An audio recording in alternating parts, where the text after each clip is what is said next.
To my YouTube channel Arya and Aditya classes. दोस्तों, आज हम Pariksha Adhyayan 2024 class 5th environment जो स्टडी है ईवीएस का, इसका हम बोर्ड क्वेश्चन पेपर्स के short type of the questions जो क्वेश्चन नंबर 11 से क्वेश्चन नंबर 20 तक गिवन है, उसको हम इस पार्ट के अंदर देखेंगे।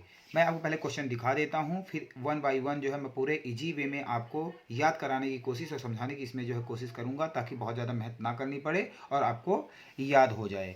आप वीडियो के अंत तक बने रहिएगा। यदि आपको अच्छा लगे तो इसे लाइक और सब्सक्राइब करिए, अपने दोस्तों को भी शेयर करिए ताकि उनका भी हित हो सके। चलिए शुरू करते हैं। आप एक क्वेश्चन को देख सकते हैं। मैं आपको दिखा देता हूँ। ये इन्वायरमेंट स्टडी का जो है क्लास 5 देखिए बोर्ड क्वेश्चन पेपर 2023 का है।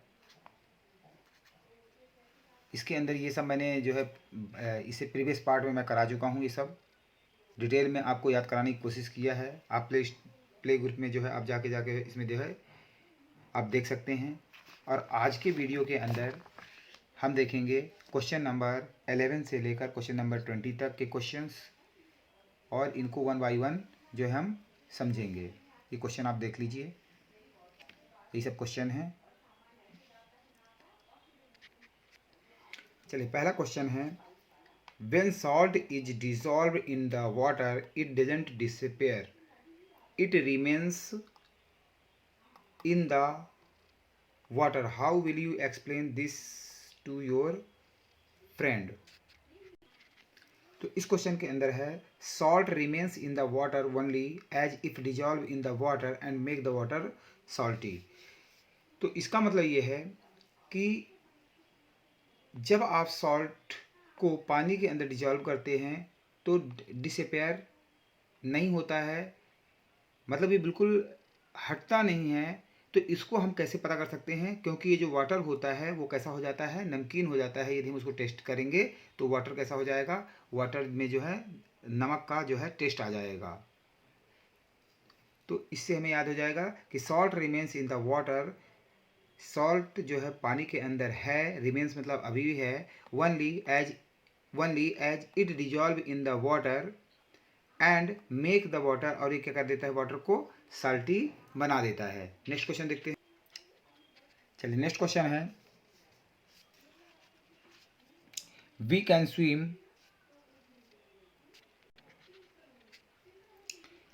Swim in the Dead Sea, हम जो है मृत सागर में हम क्या है, स्विम मतलब तैर सकते हैं। As if we are lying comfortably, जैसे कि हम जो है कंफर्टेबली आरामदायक लेटते हैं, उसी तरह आप डेड सी में जो है हम तैर सकते हैं।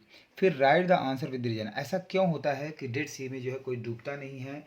तो अब इसका कारण देखते हैं। ये इसी में ये क्वेश्चन पूछ ले कि we can swim comfortably lying down in the Dead Sea, तो हम जो है वी कैन स्विम कंफर्टेबली, हम आराम से जो है तैर सकते हैं, lying down in the Dead Sea, ऐसा क्यों होता है। अब इसका आंसर देखिए, Dead Sea is highly salty, Dead Sea के अंदर क्या है, बहुत ज़्यादा नमक है। तो पहला पॉइंट जो है यहाँ पर, डेड सी के अंदर जो है हाईली सॉल्टी, बहुत ज़्यादा नमक है। एज अ रिजल्ट, इससे होता क्या है, तो वाटर क्या हो जाता है, water is denser than the human body, तो ह्यूमन बॉडी से जो है ज़्यादा जो है पानी डेंसर हो जाता है, इसका घनत्व तो बढ़ जाता है, डेंसिटी बढ़ जाती है। इसीलिए अवर बॉडी जो है फील, हमारी बॉडी को क्या होता है, फील लाइटर, हमारी बॉडी क्या हो जाती है, लाइटर हो जाती है, और फ्लोट इजली, और आराम से जो है उस पर हम तैर जाते हैं। तो इसको आपने, Dead Sea is the highly salty, as a result water is denser than the human body, our body, तो पहला पॉइंट यहाँ से यहाँ तक बना लीजिए। दूसरा point, our body feel lighter and float easily. तो यहाँ पर पहला क्वेश्चन जो है इसका कंप्लीट हो जाता है। चलिए, नेक्स्ट क्वेश्चन देखते हैं। Name the fuel used in the following equipment, तो इन फ्यूल्स के नाम लिखना है जो कि इन इक्विपमेंट में यूज होते हैं। जैसे लालटेन, आपने यहाँ पर जो है लालटेन जो यूज होती है, तो लालटेन के अंदर और गैस स्टोव के अंदर क्या यूज होता है, और सोलर कुकर के अंदर क्या चीज़ें यूज होती हैं, वो हम इसके अंदर याद करेंगे। तो यहाँ पर देखिए, एक तरफ इक्विपमेंट लिख लीजिए, एक तरफ नेम ऑफ द फ्यूल्स लिख लीजिए। और लालटेन के अंदर आपका केरोसिन यूज होता है, केरोसिन जो है लालटेन के अंदर डाला हो जाता है। इसको हम कैंडल भी बोलते हैं, या गांव वगैरह में चिमनियाँ वगैरह यूज होती हैं, तो उसमें जो है हम केरोसिन, या कहीं कहीं इसको जो है घासलेट या मिट्टी का तेल, ऐसा भी नाम से इसको हम बोलते हैं। तो केरोसिन जो है ये लालटेन में यूज होता है। अब स्पेलिंग इसकी KERO, केरो, SENE, सीन। तो ऐसा करके याद कीजिए, केरोसिन। उसके बाद गैस स्टोव में LPG gas, liquid petroleum gas, ये सभी के घरों में यूज होता है। जो हम खाना बना रहे हैं इस समय बनाते हैं, वो LPG गैस कहलाती है। उसके बाद सोलर कुकर जो होते हैं, तो सोलर से सन बन जाता है। तो जो सोलर एनर्जी होती है सन से मिलती है, तो आप सोलर से सन आप जो है याद कर सकते हैं। तो सनलाइट। तो लालटेन से केरोसिन, गैस से ये लास्ट में देखिए जी है, या गैस LPG गैस ऐसा करके, और सोलर सनलाइट। उसके बाद नेक्स्ट क्वेश्चन देखते हैं। नेक्स्ट क्वेश्चन है right any 3 qualities of the sloth. Sloth की 3 क्वालिटीज बताइए। पहले मैं आपको स्लॉथ दिखा देता हूँ कि स्लॉथ होता कैसा है। ये आप देख सकते हैं, ये स्लॉथ की फ़ोटो है। ये जंगलों में होता है, पाया जाता है। अब इसकी क्या क्वालिटी है, इसके अंदर हम जो है देखेंगे।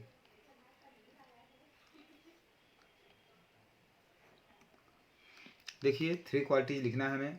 तो sloths look like a bear. जो स्लॉथ होता है ये भालू की तरह दिखता है। This quality of the sloth, और the quality of the sloth जो है नीचे दी हुई हैं, उनको हम देखना है। It sleep 17 hour a day. देखिए 17 घंटे सोता है। स्लीप मतलब सोना, ये 17 घंटे जो है पर डे सोता है। उसके बाद it eats the leaves of the same tree on which it lives. तो ये खाता क्या है, सोने की बात होगी, 17 घंटे सोता है। उसके बाद ये खाता क्या है, तो ये जिस ट्री में रहता है उसी की लीव्स मतलब पत्तियाँ खाता है। जिसमें लिव्स रहता है उसी की लीव्स खाता है। तो ध्यान दीजिए यहाँ पे LIVS लीव्स मतलब रहना, और LEAVS लीव्स मतलब पत्तियाँ। तो it eats the leaves of the same tree. ठीक है, तो यहाँ तक आप याद कर सकते हैं। और इसका करना है तो ऑन विच इट लिव्स। उसके बाद नेक्स्ट है it comes down from the tree. अब ये भाई साहब ये क्या है, 17 घंटे सो लिए, खा लिए, अब नीचे कब उतरेंगे देखिए। It comes down from the tree once a week. सोच लो इतना इतना सुस्त है कि हफ्ते में एक ही बार ये उतरते हैं। टू रिलीव इटसेल्फ, अपने आप को आराम देने के लिए। तो तीनों पॉइंट आपको समझ में आ गया होगा। एक तो हम सोने की बात करना है, उसके बाद खाने की बात करना है, उसके बाद रिलीव की बात करना है। रिलीव की स्पेलिंग RELIEVE। तो यहाँ पर ये क्वेश्चन हमारा कंप्लीट हो जाता है। चलिए नेक्स्ट क्वेश्चन है name the minerals used for the making the following things. अब उन मिनरल्स के नाम लिखना है जो इन चीज़ों को बनाने के लिए काम में आता है। पहला है BUILD, बिल्डिंग्स और एंड फर्नीचर। फर्नीचर को बनाने में किसका काम आता है। उसके बाद इलेक्ट्रिक वायर्स में किसका काम आता है, और ग्लास कटिंग के लिए कौन सा मिनरल यूज होता है। ध्यान दीजिए, बिल्डिंग और फर्नीचर के लिए जो है आयरन का यूज होता है। आयरन मतलब होता है लोहा। उसके बाद नेक्स्ट आप देख सकते हैं यहाँ पर कि इलेक्ट्रिक वायर के लिए जो है, इलेक्ट्रिक वायर के लिए जो है यहाँ पर कॉपर का जो है यूज होता है। जो है कॉपर का यूज किया जाता है। कॉपर की तारें आपने सुना होगा कि कॉपर की तारें हैं। उसके बाद ग्लास कटिंग, जब जहाँ ग्लास कटिंग होती है वहाँ पर जो है उसको काटने के लिए डायमंड, जब बहुत सबसे हार्डेस्ट जो है ये मिनरल होता है जो कांच को काटने के लिए यूज किया जाता है, डायमंड।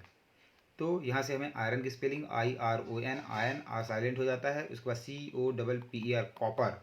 उसके बाद DIAMOND, डायमंड। तो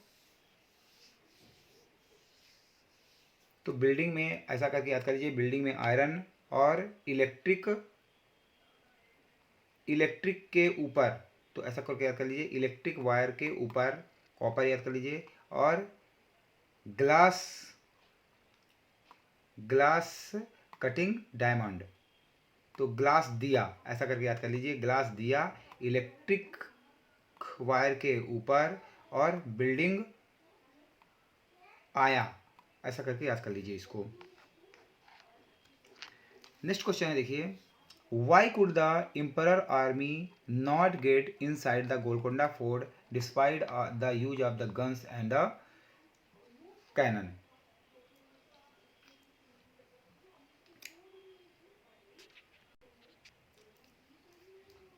चलिए, तो why could the emperor army not get inside the Golkonda fort despite the use of the guns and the cannon. मतलब ये जो है एम्परर जो आर्मी जो है थी, राजा की आर्मी जो थी, वो इनसाइड गोलकोंडा फोर्ट के अंदर नहीं जा पाई, जबकि उनके पास जो है गन्स थी और कैनन थी। तो ऐसा क्या कारण था कि गोलकोंडा फोर्ट के अंदर ये लोग नहीं जा पाए? ध्यान दीजिए, यहाँ पर द एम्परर्स आर्मी, जो एम्परर की राजा की आर्मी थी, सेना थी, कुड नॉट, नहीं इंटर हो चुकी। यहाँ पर देखिए कुड है, नॉट है, could not get inside, inside यहाँ पर दिया हुआ है, इनसाइड गोलकोंडा फोर्ट बिकॉज, अब यहाँ से क्वेश्चन शुरू होगा, because the walls of the fort, क्योंकि वॉल्स मतलब दीवार, ऑफ द फोर्ट किले की दीवारें जो हैं वर वेरी थिक, वो कैसी थी? बहुत मोटी थी। पहला पॉइंट यहाँ से, because the walls of the fort were very thick. Second point, it had a huge gate, उसका गेट जो था काफ़ी बड़े बड़े गेट वहाँ पे लगे हुए थे। तीसरा point, many bastions to ensure security, ठीक है, तो सिक्योरिटी के लिए भी कई लोग वहाँ पर क्या है, तैनात थे। तो ये आप जो है इसे 3 पॉइंट आप बना सकते हैं। नेक्स्ट है use symbols for the following, symbols बनाने हैं भाई। लैडर, लैडर के लिए, लैडर को आप इस तरह सीढ़ियाँ देखिए, सीढ़ी, लैडर मतलब होता है सीढ़ी। उसके बाद डोर, डोर मतलब दरवाज़ा, आपने इस तरह सिंबल बनाना है, देख लीजिए। रोड के लिए आपको इस तरह से सिंबल बनाना पड़ेगा। 2 लाइन इस तरह खींचिए और बीच में ऐसे डैश बना दीजिए। सीढ़ी के लिए 2 लाइन इस तरह पैरेलल और बना दीजिए, इस तरह से आपको इसे बनाना पड़ेगा। तो आई होप ये आपको इजी वे में समझाने की कोशिश कर रहा हूँ, यहाँ पे आपको समझ में आ रहा होगा। अंत तक वीडियो में बने रहना है। चलिए नेक्स्ट क्वेश्चन आप देखेंगे इसके अंदर, तो classify the following object on the basis of the floating, floating मतलब तैरना और सिंक मतलब डूबना इन वाटर। तो कौन सी चीज़ें, कुछ इसमें जो है लिस्ट दी हुई है, उसमें ये बताना है कि कौन सी चीज़ें डूब जाएंगी और कौन सी चीज़ें तैरेंगी। तो क्वेश्चन के अंदर इस तरह के आर्टिकल्स आपको दिए हुए हैं, steel spoon, paper boat, iron nail, match stick और प्लास्टिक बॉल और स्टोन दिया हुआ है। अब इस तरह से आपको दो कॉलम 3 बना लेने हैं। पहले तो सीरियल नंबर ऐसा लिख लीजिए, आर्टिकल्स मतलब जो सामान दिए हुए हैं, यहाँ पर सिंक लिख लीजिए जो डूबेंगे, और फ्लोट मतलब जो तैरेंगे। स्टील स्पून जो है पानी के अंदर यदि आप डुबाएंगे तो वो सिंक हो जाएगा, यहाँ पे डैश लगा दीजिए। पेपर बोट फ्लोट होगा, यहाँ डैश लगा दीजिए। आयरन नेल डूब जाएगी। उसके बाद मैच स्टिक फ्लोट होगी, तैरेगी, माचिस की तीली, या मैच स्टिक मतलब माचिस की तीली। प्लास्टिक बॉल, प्लास्टिक बॉल जो है तैरेगी। उसके बाद स्टोन जो होता है वो पानी के अंदर डूब जाता है। ये हम जनरली, हमें प्रैक्टिकली भी हमें पता है कि स्टोन जो है डूब जाता है। तो आई होप ये आपको समझ में आ रहा होगा। ये जो मैंने इस तरह से बनाया हुआ है ये लिस्ट, आपको इसको जो है इस तरह से बना लेना है और याद कर लेना है। मैं समझाते जा रहा हूँ इसमें आपको।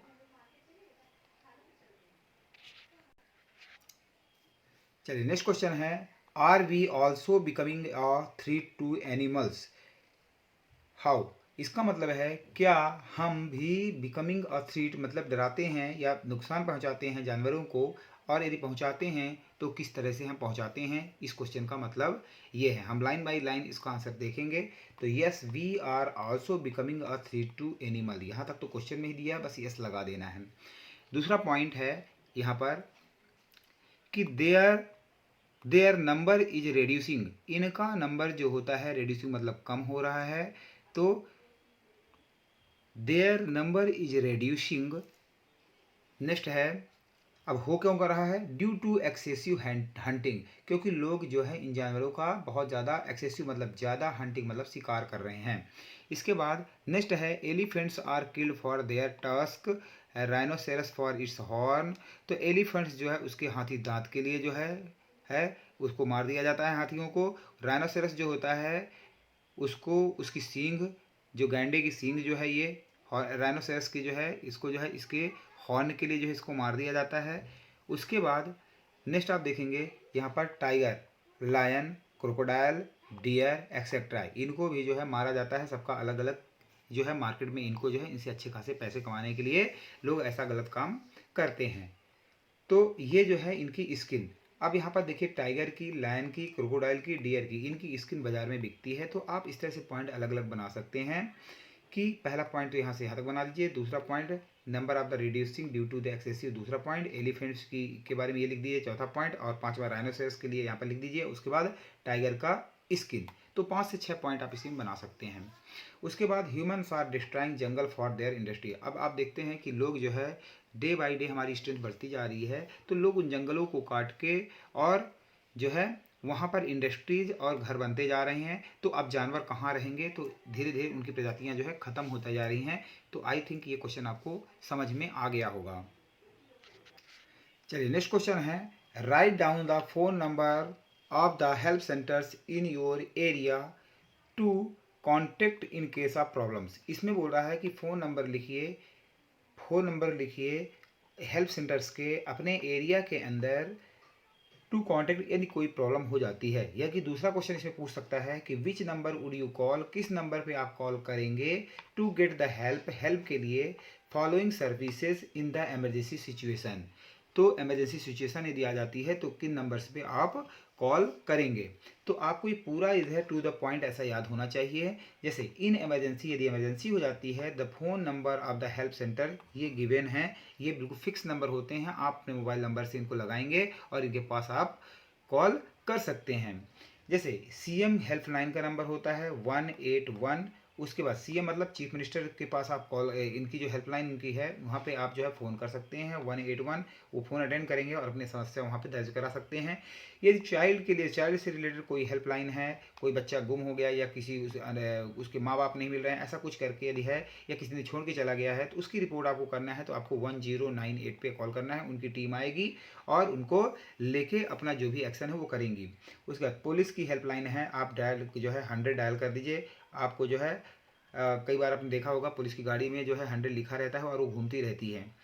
उसके बाद पुलिस हो गया। हमारे पास फायर इमरजेंसी, कहीं आग लग जाती है या फायर ब्रिगेड को बुलाना है तो उसके लिए 101 इसका नंबर होता है। एम्बुलेंस, यदि कहीं कोई इमरजेंसी हो गई, कोई इंसिडेंट हो गया तो आप 108 में आप कॉल करिए, आपको जो है एम्बुलेंस आएगी। वुमेन से रिलेटेड, यदि वुमेन के अंदर कोई मतलब कहीं टीजिंग या कोई किसी प्रॉब्लम से में हैं औरतें या लड़कियां, तो उसे आप 1090 पे आप कॉल करेंगे तो आपको जो है हेल्प जो है प्रोवाइड की जाती है सरकार की तरफ से। इसमें सरकार की योजनाएं काम करती हैं, उसमें जो है सब जो है डिटेल किया हुआ है।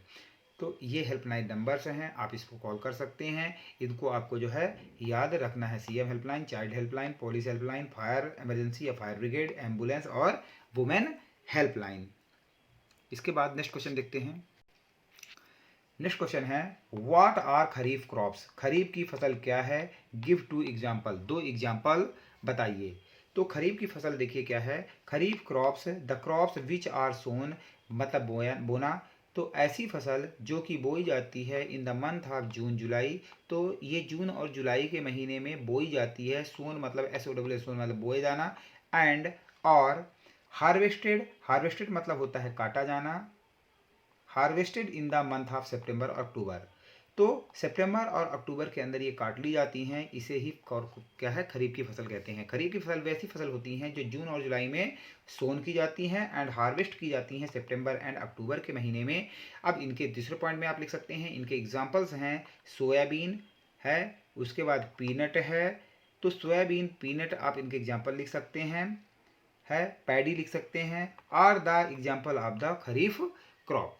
तो यहाँ तक जो है हमने जो है ये क्वेश्चंस हमने कंप्लीट कर दिया है। आपका यहाँ पर जो है शॉर्ट टाइप क्वेश्चन जो है कंप्लीट हो जाता है। आई होप आपको इजी वे में समझ में आ गया होगा। यदि आपको समझ में आ गया तो आप उसको लाइक और सब्सक्राइब करना है।